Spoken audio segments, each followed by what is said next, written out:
Assalamualaikum warahmatullahi wabarakatuh. Perkenalkan, nama saya Siti Hajar Limas Fatimah, kelas non-reguler C, Pendidikan Agama Islam. Saya akan mempresentasikan teori dan pemikiran pendidikan Islam Sayyid Hashim Nashir. Pemikiran Sayyid Hashim Nashir banyak dijadikan sebagai bahan rujukan ataupun bahan perbandingan oleh para pemikir Islam maupun pemikir Barat, terkhususnya dalam sejarah dan tradisi pemikiran yang berkembang di dunia timur dan di dunia barat. Pandangan beliau terhadap pemikiran modernisme dijadikannya spekulasi bahwa beliau cenderung berkiblat ke timur, di mana ajaran-ajaran tradisional Islam dipegang teguh. Adapun sebagai pendapat yang menganggap bahwa pemikiran Sayyid Hashim Nashir itu sebagai neomodernisme, karena kepeduliannya kepada Islam dengan dunia modern. Bahkan beliau meyakini bahwa Islam itu mampu menjawab tantangan spiritual dunia modern. Pemikiran beliau sebagai neomodernisme itu diyakini merupakan pengkritik tajam terhadap Barat, sekaligus juga berusaha dalam menggali dan membangkitkan warisan pemikiran Islam. Di samping itu, beliau dengan kritiknya memandang bahwa modernisme dan para tokoh modernisme itu membuatnya mempertimbangkan warna pemikirannya, sehingga adapun sebagian orang yang menganggap bahwa pemikiran beliau adalah pemikiran pasca modernisme. Terlihat dari pemikiran pasca modernisme beliau yang mengambil kembali bentuk kepada Islam tradisional.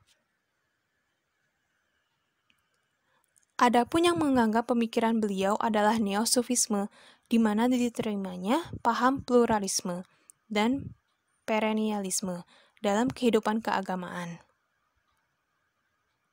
Pemikiran beliau berpandangan tasawuf yang menekankan aktivisme yang mengakibatkan pengalamannya mengundurkan diri dari kehidupan dunia, tetapi sebaliknya melakukan inner detachment untuk mencapai realisasi spiritual yang lebih baik. Pemikiran beliau begitu sangat kompleks dan multidimensi.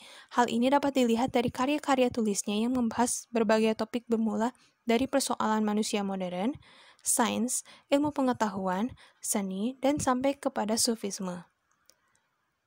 Untuk lebih jelasnya, saya akan menjelaskan terlebih dahulu latar belakang kehidupan beliau. Nama lengkap beliau merupakan Sayyid Hashim Nashir. Beliau lahir pada tanggal 17 April tahun 1933 di kota Teheran, Iran. Keluarganya merupakan keluarga berpendidikan dengan baik. Ibunya merupakan salah satu dari keluarga ulama. Ayahnya merupakan seorang dokter praktik yang ahli dalam pengobatan, baik dari segi pengobatan secara tradisional ataupun dari segi pengobatan secara modern, yang seorang sarjana sastra dan seorang pendidik bangsa Persia yang terkenal.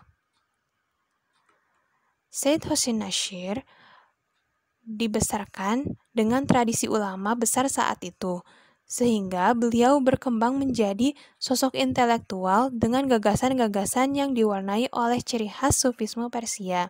Namun tidak menutup kemungkinan beliau juga memperoleh pendidikan barat modern, sehingga beliau menjadi cendekiawan muslim yang dibesarkan dalam dua tradisi, yaitu tradisi Islam tradisional dan barat modern.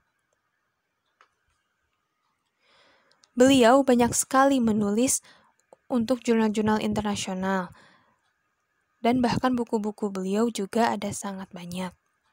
Karya beliau yang pertama dengan judul An Introduction to Islamic Cosmological Doctrines yang diterbitkan pada tahun 1964, buku ini mengkaji tentang konsep kosmologi tradisionalis yang memaparkan tentang pandangan-pandangan metafisis dari para pemikir klasik seperti Ikhwan al-Shafa, Ibnu Sina, dan Al-Biruni. Kemudian, pada tahun yang sama juga dipublikasikan karya beliau yang berjudul Three Muslim Sages yang memaparkan pemikiran tiga tokoh muslim klasik. Dalam penerbitan karyanya, beliau itu terfokus membicarakan Islam secara dalam yang banyak memaparkan sumber-sumber ajaran Islam dan cara memahaminya. Pada akhir tahun 1960-an, beliau mulai mengemukakan kritiknya secara langsung terhadap pemikiran Barat. Beliau mengkritisi berdasarkan realita kemanusiaan modern dalam karyanya yang berjudul Man and Nature, The Spiritual Crisis of Modern Man pada tahun 1968. Di dalam bukunya banyak dibicarakan tentang krisis spiritual manusia modern pada saat itu. Beliau menyebutkan salah satu bukti dari krisis saat itu adalah manusia modern telah memperlakukan alam sekitarnya dengan semena-mena. Hal ini juga sekaligus peringatan kepada negara berkembang yang telah terancam oleh modernisasi dan globalisasi. Beliau memberikan solusinya dengan menawarkan konsep Islam tentang fitrah manusia sebagai makhluk yang berkebutuhan. Di samping itu juga beliau memperingatkan agar manusia menghormati alam semesta sebagaimana sesama makhluk Tuhan. Pada tahun 1950-an, beliau menggagaskan tindakan nyata tentang teori-teori dan pendapatnya yang lebih terfokus mengarah kepada pandangan sofistiknya menjadi praktis dalam kehidupan modern.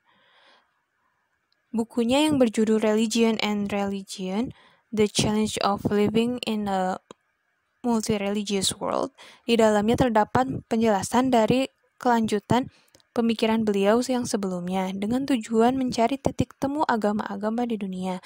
Kemudian beliau juga menuliskan pengetahuan kesufiannya khusus untuk kaum muda pada tahun 1954 dengan judul A Young Muslim's Guide to the Modern World, menjelaskan tentang bimbingan untuk generasi muda muslim dalam menjelajahi dunia modern agar mampu memahami tentang peradaban barat dan pemikiran modern yang telah mempengaruhi dunia Islam.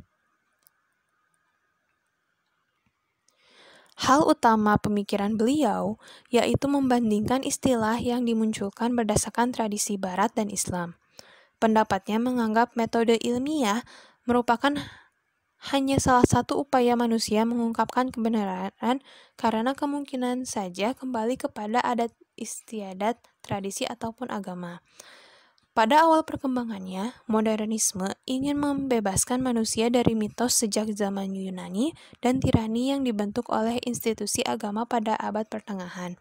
Hasilnya ternyata melakukan penghancuran terhadap nilai-nilai kemanusiaan, sehingga penalaran yang dibangun sebagai kritik atas mitos itu berganti menjadi mitos baru, ilusi baru, Tuhan baru dalam bentuk ilmu pengetahuan dan teknologi, menjadikan manusia modern telah diperbudak oleh hasil kreativitasnya sendiri, menjadikan agama menjadi terpinggirkan, mulai disingkirkan, dan lama-kelamaan mulai terlupakan. Pandangan beliau untuk memahami ilmu pengetahuan Islam dan hakikatnya memerlukan pemahaman tentang prinsip Islam. Walaupun gagasan ini sulit diungkapkan dalam kondisi modern dan terkesan aneh bagi sebagian yang terbiasa dengan cara pola pikir lain di luar Islam. Modernisme pada awalnya menjanjikan pembebasan kemerdekaan dari tirani agama dan tradisi skolastik. Kenyataannya berakhir melakukan penghancuran terhadap nilai-nilai kemanusiaan yang sejati. Kemudian rasionalitas modernitas yang bermula sangat kritis terhadap mitos tradisional telah berubah menjadi mitos dalam bentuk ilmu pengetahuan dan teknologi yang dihasilkannya. Beliau memberikan gagasan agar manusia itu kembali kepada dimensi pengetahuan tradisional dan berketuhanan. Kondisi yang terjadi akibat tidak adanya keseimbangan antara dimensi zikir dan pikiran serta rasa dan rasio. Modernisme yang memiliki pengharapan akan kedamaian dan impian tidak akan terwujud jika manusia tidak harmonis dan selaras dengan alam. Hal yang dapat dilakukan untuk mendapatkan keharmonisan dengan alam itu manusia harus memiliki terlebih dahulu keharmonisan dengan agama, dan itu semua bersumber pada Tuhan. Pandangan terhadap filsafat perennial. Kata perennial berasal dari kata Latin perennis yang artinya kekal atau abadi.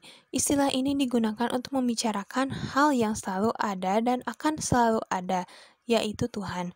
Berhubungan dengan keabsolutannya, dalam tradisi Kristen disebut Gnostik dan dalam tradisi Islam disebut Al-Hikmah, dapat diartikan bahwa filsafat perennial merupakan suatu doktrin tentang semua primordial yang berkembang dan dikembangkan oleh manusia bersumber dari hal absolut yang satu. Filsafat perennial dapat dipahami dari 3 sudut pandang, yaitu epistemologis, ontologis, dan psikologis. Secara epistemologis, filsafat perennial membahas makna, substansi, dan sumber kebenaran agama serta bagaimana kebenaran itu dapat berproses mengalir dari Tuhan. Pada saatnya muncul dalam kesadaran akal budi serta mengambil bentuk tradisi keagamaan.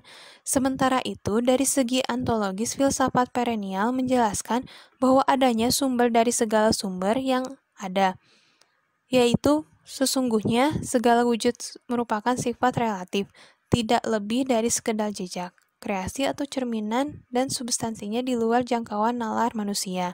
Sedangkan secara psikologis, bahwa filsafat perennial berusaha mengungkapkan apa yang disebut wahyu batiniah, agama asli, hikmah khalidah, kebenaran abadi, Sophia perennis, yaitu hal terukir di dalam lembaran hati seseorang paling dalam. Tentunya senantiasa rindu kepada Tuhan dan senantiasa mendorong seorang untuk berpikir dan berperilaku dengan benar sesuai dengan yang sudah ditetapkan. Beliau menambahkan penjelasannya bahwa manusia modern telah lupa siapakah ia sesungguhnya atau jati dirinya. Hal ini disebabkan karena manusia modern hidup di pinggir lingkaran eksistensinya yang hanya mampu memperoleh pengetahuan tentang dunia secara kualitatif, bersifat dangkal, dan secara kuantitatif berubah-ubah terhadap pandangannya. Teori filsafat perennialisme pada dasarnya merupakan teori yang menjelaskan tentang nilai-nilai ketuhanan. Hal yang membedakannya antara dunia sufi dengan dunia nyata dalam tatanan ajaran yang disampaikan itu memberikan ruang untuk mempraktekannya dalam kehidupan nyata. Pendekatan tradisional dalam studi agama-agama yang dilakukan beliau selalu memperhatikan aspek persamaannya, seperti asal-usul agama, hubungan manusia dengan Tuhan, simbol-simbol, ritus, dan sebagainya. Menurut beliau, bahwa perbedaan mendasar dari kebanyakan aliran pemikiran keagamaan hadir atau datang dari perbedaan pandangan tentang hakikat realitas. Sementara, kaum tradisional menolak pandangan dunia barat yang mempersulit dan mempersempit realita sebagai efek dari rasionalisme dan empirisme. Beliau juga menjelaskan bahwa bidang yang menjadi kajian kaum tradisional meliputi seluruh wilayah agama, mulai dari etika, teologi mistik, ritus, simbol, dengan semangat ketuhanan tanpa menolak manifestasi dan kemungkinan-kemungkinan karena mengalami perubahan-perubahan waktu. Sehingga kaum tradisional tidak mengenal agama dan berasal dari awal yang sama, tetapi menimbulkan masalah dalam tatanan praktiknya. Dalam hal ini, aliran tradisional itu mencari inti titik temu agama-agama dengan menggunakan pendekatan yang memiliki sifat metafisik. Pada pendekatan ini, kebenaran suatu agama tidak hanya diukur pada upacara keagamaan yang bersifat lahiriah, tetapi juga melampaui setiap manifestasi lahiriah menuju pada hakikat yang transendental. Pada filsafat perennial, beliau berpandangan bahwa kebenaran mutlak hanya satu, namun karena agama muncul dalam ruang dan waktu yang berbeda, maka pluralitas bentuk dan bahasan agama-agama itu tidak dapat dicegah. Maka dari itu, mulailah terjadinya muatan-muatan agama yang selalu mempertimbangkan dan mengadopsi nilai budaya di mana agama itu dapat lahir dan berkembang. Pemahaman beliau tentang Islam tradisional dalam menggunakan pendekatan filsafat perennial berada pada definisi teknisnya merupakan pengetahuan yang selalu ada dan akan selalu ada. Tujuan dari Islam tradisional ditawarkan sebagai alternatif atau pengganti untuk menggantikan modernitas yang tidak mampu memandang realitas kehidupan secara keseluruhan. Paham dari Islam tradisional lebih baik untuk bisa memandang realitas karena Islam tradisional memandang realitas dalam bingkai yang lebih besar. Pandangan terhadap pendidikan Islam. Dalam pandangan beliau terhadap pendidikan Islam, beliau menggunakan istilah ilmu pengetahuan Islam sebagai sistem ilmu pengetahuan yang dipengaruhi oleh metafisika Islam. Dengan semangat tingginya sebagai seorang tradisionalis, menjadikan apa yang ada di dalam sejarah sebagai model ideal bagi ilmu pengetahuan Islam. Hal ini menurutnya masih hidup hingga saat ini dan harus dilestarikan. Dengan cara eksplisit, beliau mengemukakan bahwa jika penyebutan ilmu pengetahuan Islam dan menyatakan bahwa ilmu pengetahuan Islam masih hidup, maka yang dimaksudnya ialah suatu sistem ilmu pengetahuan yang berkembang di zaman berjayanya peradaban Islam dengan tokoh-tokohnya seperti Ibnu Sina, Al-Biruni, Nasruddin Al-Trus, dan sebagainya. Beliau menjelaskan tujuan pendidikan Islam, menurutnya menyempurnakan dan mengaktualisasikan seluruh potensi yang dimiliki oleh peserta didik untuk mencapai pengetahuan tertinggi tentang Tuhan merupakan tujuan hidup manusia. Salah satu tugas pendidik yaitu mempersiapkan manusia untuk mencapai kebahagiaan di dunia dan juga kebahagiaan di akhirat. Betapa pentingnya pendidikan sehingga beliau menambahkan sistem pendidikan Islam klasik sebagai contoh salah satu model pembelajaran bagi pengembangan pendidikan modern. Keberhasilan dari pendidikan Islam klasik telah terbukti keberhasilannya dengan lahirnya filsuf-filsuf, ilmuwan-ilmuwan, teolog-teolog, pakar-pakar di berbagai bidang keilmuan, dan juga sastrawan-sastrawan Islam. Hal ini bertujuan agar pendidikan dapat menghadapi dunia modern. Pemikiran beliau terhadap teologi dan paradigma pendidikan Islam klasik memiliki orientasi ganda, yaitu mencapai kebahagiaan dunia dengan cara menguasai ilmu pengetahuan dan teknologi serta ilmu pengetahuan yang dapat bersentuhan dengan jiwa sebagai tujuan akhir dari pendidikan Islam. Adapun secara umum dijelaskan terdapat dua pandangan teoritis mengenai tujuan pendidikan Islam. Pandangan teoritis yang pertama yaitu berorientasi kepada kemasyarakatan, yaitu pandangan yang menganggap pendidikan sebagai sarana utama dalam menciptakan masyarakat yang baik. Hal ini dipahami untuk sistem pemerintahan demokratis, oligarkis, ataupun monarkis. Pandangan teoritis yang kedua yaitu pandangan teoritis dengan orientasi individu. Pandangan ini memfokuskan diri pada keperluan, daya tampung, dan minat belajar. Terbagi menjadi dua aliran, yaitu aliran pertama berpendapat bahwa tujuan utama pendidikan adalah mempersiapkan peserta didik agar bisa meraih kebahagiaan melalui pencapaian kesuksesan kehidupan bermasyarakat dan ekonomi. Aliran yang kedua itu lebih menekankan pada peningkatan intelektual, kekayaan, dan keseimbangan jiwa peserta didik. Hal ini menunjukkan pada aliran ini bahwa pandangan secara individu sangatlah lebih penting untuk mendapatkan suatu pendidikan yang diinginkannya. Dalam ranah pendidikan, beliau menginginkan terciptanya insan-insan yang memiliki kualitas intelektual dan kualitas spiritual.